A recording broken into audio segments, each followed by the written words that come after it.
All right, let's get this deep dive started. We're going underground today. Ooh, sounds exciting. Oh, it is. Yeah. But figuratively speaking, of course. We're Mm-hmm. exploring all those fantastical creatures in Baron Trump's marvelous underground journey.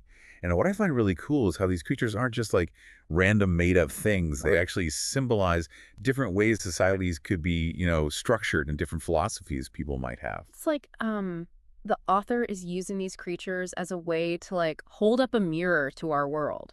Oh, interesting. Yeah, and make us think about things we take for granted, like power structures, how societies are organized, Yeah? what it even means to be human. Yeah. Okay. I love that. So we've got tiny, super organized micromen. We've got rattle brains who are like philosophical and live off air. And then there's the frozen folk living in their world of ice. So get ready because we're going to decode what these creatures represent. It's going to be a wild ride. You might be surprised at how much these creatures reflect parts of our own world Exactly. and even ourselves. Okay. So first up, the micromen. They're also sometimes called Slykens, right? Yeah, that's right. So imagine this. These guys are only a few inches tall, but they've built this insanely advanced society. Yeah. And everything's about efficiency and perfect order. Baron actually has to shrink himself. Wow. I know, right? Just to interact with them. Makes you wonder, is that level of control, like perfect control, is that really a good thing? That's the big question, isn't it? Like the Micromen, they sort of represent this idea of a perfectly planned utopia. No waste, everything runs perfectly. But is it worth it? We see similar ideas in the real world, Right. like planned economies or even just like super organized people. Yeah. But like how much individual freedom and creativity are we sacrificing for that level of efficiency? Could it even lead to a society where everyone's just like a cog in the machine? Yeah. It's like those minimalist capsule wardrobes everyone's talking about. Yeah. Great in theory, but in reality. I don't know. Okay, now on the opposite end of the size spectrum, we've got the giants. These guys are massive, and it's all about brute strength for them. Living a very simple life with, well, not much going on upstairs, if you know what I mean. Right. So it makes you think, Yeah. does being big automatically equal being powerful? Well, that's usually the assumption, right? But the Giants actually kind of challenge that whole idea. Sure, they're physically strong, Yeah. but they don't have these complex social structures, technology, or even like intellectual curiosity, Right. which we see in other groups in the book. So it really highlights how real power can be intellectual or moral, It's not always about physical strength. So true. Brains over brawn, as they say. Okay, you ready for this next group? Because they are truly mind-bending, Hit me with it. the transparent folk. And yes, you guessed it, they're totally see-through. Ooh. But here's the wild part. Their thoughts and feelings are visible too.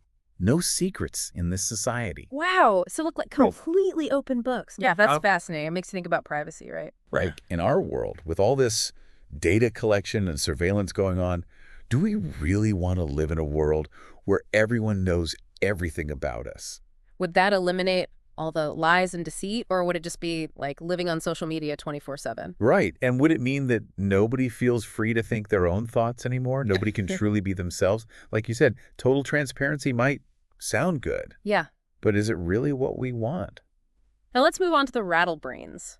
Sometimes they're called wind eaters. These guys are fascinating. They literally live off air. They don't need food. What? No food. Yeah. But they're also super philosophical, always getting lost in abstract thought. Makes you wonder if maybe there's a downside to being too smart. What do you think? It's a good point. The rattlebrains kind of show us what can happen when you overthink everything. It's like knowledge without action, all theory and no real-world application. They remind me of some academics I've met. Mm-hmm. So brilliant, but kind of lost when it comes to actually doing something with their ideas. So it's not just about having the ideas, it's about actually, like, making them happen in the real world. Exactly. Okay, speaking of getting things done, the ant people take teamwork to a whole new level. Mm. Their society is like one giant ant colony, incredibly organized, efficient. But it seems like there's not much room for individual expression. Yeah, the ant people are all about the collective. Like, the needs of the group always come before the individual. And on one hand, that can lead to incredible efficiency and harmony. But on the other hand, it's like, where does individual freedom fit in? Where's the room for creativity? The author seems to be asking, is there a way to find the right balance? It's a constant struggle, isn't it? Individual versus the group. Something Yeah. we're still figuring out in our own world, too. Okay, get ready to shift gears because we're about to meet the quicksand people. These folks live in a world where the ground is literally always shifting beneath their feet. Talk about a challenge, right? Wow. How do they even survive, Yeah. let alone thrive in such an unstable environment? The quicksand people are all about resilience, Yeah. and adapting. It's like they embody this idea that change is inevitable. And how well you adapt to it, that's what determines your Okay, success. like go with the flow or get swept away. Exactly. Flexibility is key. Okay, now on the opposite end of that spectrum, we've got the frozen folk living in a world of ice, perpetual winter. Brr. And these guys are emotionally, well, detached. They lack that warmth, that vibrancy we associate with life. It's almost like their hearts have literally frozen over. It's like they're showing us the dangers of shutting down emotionally. Like, even when things are tough, we need to keep our hearts open, stay connected to others. It's easy to close yourself off when things get hard, but the frozen folk, they show us what can happen if that becomes permanent. Speaking of coldness, there's one more group we have to talk about. And to be honest, these guys are a little creepy. Oh. The pseudapses. Pictures, like intelligent spider creatures. They weave these webs, but not just physical webs. Oh. Yeah, they weave metaphorical webs, too, to control others. What do you think the author's trying to say here? Well, it seems like they represent that dark side of human nature. Yeah. Manipulation, deception.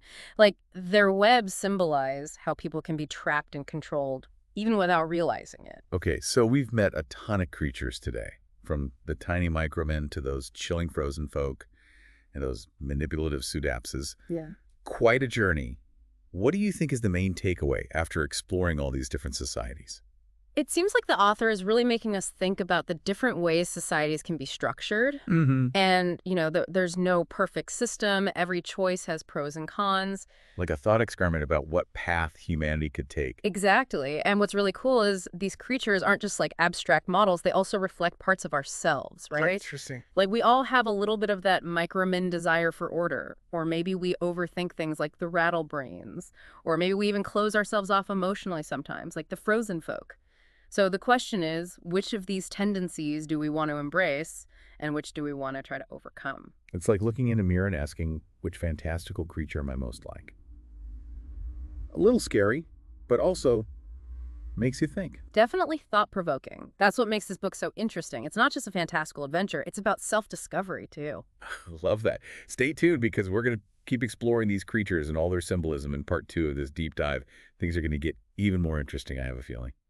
Welcome back. I bet you've been thinking about those amazing creatures from Baron Trump's Marvellous Underground Journey. Oh, absolutely. I can't stop thinking about those pseudapses and how they manipulate everyone with their webs.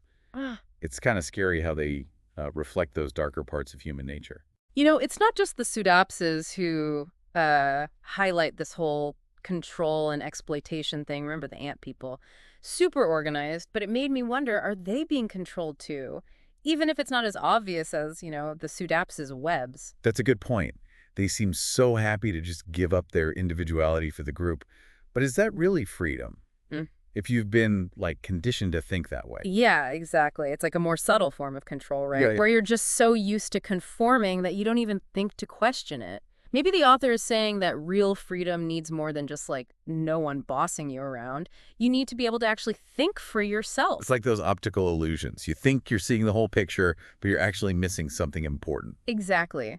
We need to be aware of the subtle ways we might be controlled, even if it's not some, dramatic spider creature situation. It makes you think, how often do we just fall into these patterns that limit our freedom without even realizing it? Kind of like those rattle brains, always thinking but not really getting anywhere. The rattlebrains are a perfect example of how just being smart isn't enough. You got to balance thought with action. It's great to have ideas, but you have to be able to actually apply them, make them work in the real world. So it's not just about being smart, it's about being wise, right? Yeah. Knowing when to think, when to act, and how to connect the two. Let's go back to the transparent folk for a second. I'm still fascinated by their society. No secrets, total honesty.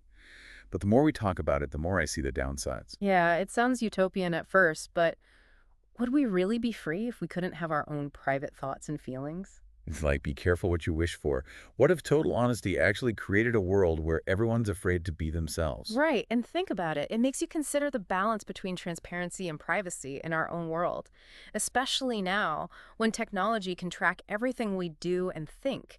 Those transparent folk might be made up, but they're raising some really important questions. It's a good reminder to protect our privacy. online and offline. You know who else I keep thinking about? The quicksand people.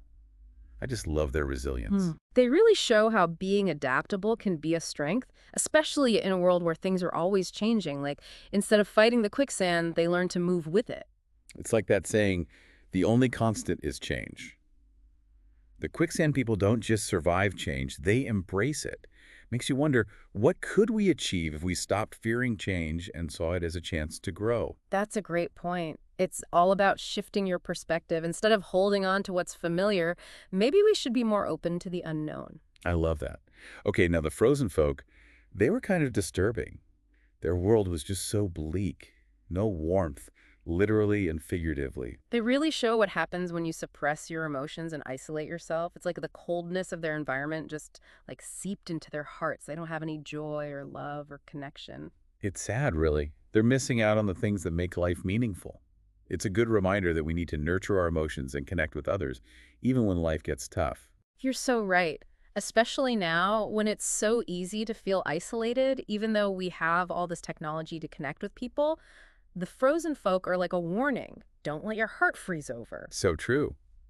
We haven't talked much about the giants yet, but they play a big part in this story. It is interesting how they're these imposing figures, but also kind of simple. What do you think their symbolism is all about? Well, they seem to represent a way of being that's just about the physical world. They don't have those complicated thoughts and emotions. They just exist, taking up space. Like a more primal way of being before Yeah. we got all this mental chatter. Yeah, and that's both appealing and kind of unsettling. Like, it's nice to think about being free from worry and anxiety, just living in the moment. But at the same time, it seems like they're missing out on a lot. Right. They don't experience the full range of human emotions, and I think that's where the author's message comes in. The giants are powerful, but they're not the whole picture. They can't grow or change or find real meaning. It's like they're stuck being children, never growing up. Exactly. They remind us that we're meant for more than just existing. We're meant to learn, to grow, to make a difference in the world. So it's not enough to just be big and strong. You have to actually use your strength to do something good. Absolutely. The giants show us that true strength isn't just about what your body can do, it's about thinking critically, feeling deeply, and making a positive impact. That's a lot to think about for now. Maybe we should take a break and come back for the final part of our exploration. All right, welcome back to the deep dive. Even after all these creatures, I keep thinking about those pseudoptes and their webs. It's hard to forget them, isn't it? Captivating and kind of disturbing at the same time. I think it's because they show us something we don't like to admit about ourselves. Like the potential for manipulation, for Yeah. controlling others. Yeah, exactly. And you mentioned gaslighting before. Can we talk more about that? I think that's something our listeners would really connect with, especially now. Absolutely. So gaslighting, it's a type of manipulation where the abuser is basically trying to make the victim doubt their own sanity, make them question their reality. So it's not always like super obvious. Right. It can be really subtle and hard to spot when it's happening. So how do the pseudopses do it in the book? What are some of their tactics? Well, think about their webs, not just the literal ones, but like metaphors for the deception they create. They might deny things happened, twist the facts, even plant false memories, all to make their victims question what they believe. It's like they're slowly breaking down someone's sense of self Exactly. until they don't even trust their own judgment. It's scary how effective that could be. That's exactly the danger of gaslighting. It takes away the victim's confidence and makes them depend on the abuser more and more. The pseudopses, in a way, they show that potential for manipulation that exists, in all kinds of relationships, even if it's not as obvious as a spider web. It's a good reminder to trust your gut feeling and be aware of this kind of stuff, right? We can't always avoid manipulation, but we can at least learn to recognize it, protect ourselves. Recognizing it is the first step to breaking free. It's about empowering yourself and knowing when to ask for help. Well, this whole journey through Baron Trump's marvelous underground journey has been amazing.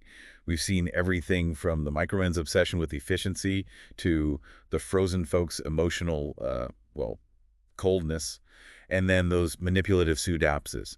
It's like we've seen all sides of what humans are capable of, good and bad. You said it, and that's what makes this book so powerful. It uses these crazy creatures to show us ourselves, And our society Yeah. makes us think about our values and our place in the world. And I think this deep dive is happening at just the right time. The world feels so complicated and uncertain right now. Right. It's like we need these kinds of discussions about, what it means to be human more than ever. I agree.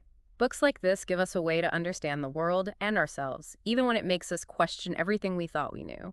So, as we come to the end of our underground adventure here, what would you say is the most important thing for our listeners to remember? Every society, every person, it's like a tapestry made up of all these different threads. Ambition, fear, compassion, the need to control, the need to connect with others. Those creatures, as strange as they are, they represent those very real parts of us.